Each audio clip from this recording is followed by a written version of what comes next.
ke jingyo ke jongi kalong ba habang ilala ban penon kam baro arti kam don kam ban pentut dia kan ni ailat ba ki bru ki ba kwa ban penon kam nyeladi da ketin India kan matne kitu ki ba ya kwa ban penon kam da ketin Bharat ru ki mat yele ti hendrai ban weng hi ya ketin India na ka concern no kari India kalong ka ke bom la ban pedang bat ke bom la ban long no beli kam nom don kan ko jingyo nong kan don shibun ki jinglut phut kawai barok ki kot bami ka kantin India dari di ki pasport dan di ki epek ni ki no ki kot ki selaki anyi haban penkalangi habun jeli haban reprint haban re-notify ti kan don ka jinglut phut ki ba lada ken barok kawai kari India kan don da ki phut le se da ki hajar kurur te mantap kal ajan ke election kila suthu kila nang tulon le se kal awan so tu ka coalition jo ka INDIA kala yo leer kala tur bahasa khamat khamtam sha saud le kila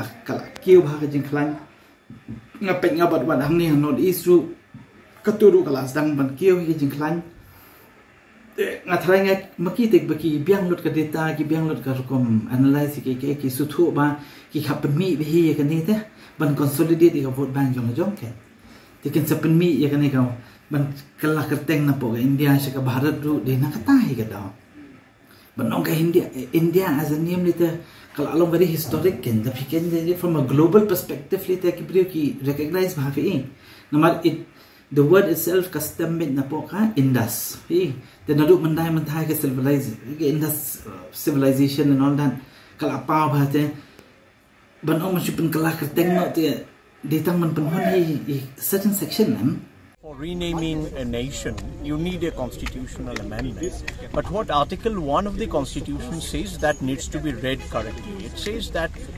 India, that is Bharat, is a union of states. Now you see the whole sentence has to be taken into account. India, that is Bharat, means India is in Bharat and Bharat is in India. And both the names are collateral, they are concomitant. You cannot take one part of it and go for the other part of it. It will be like pitting one part against the other part, which is not necessary. So the question is, why this sudden need or clamor for removing India? It's not bringing Bharat only, but also removing India. There is no need of removing India because India is a name which arises at least 2,500 years back from Indus Valley civilization. And Indus also is the root of the word Hindu as well. So Indus, Hindu, India are all of the same root.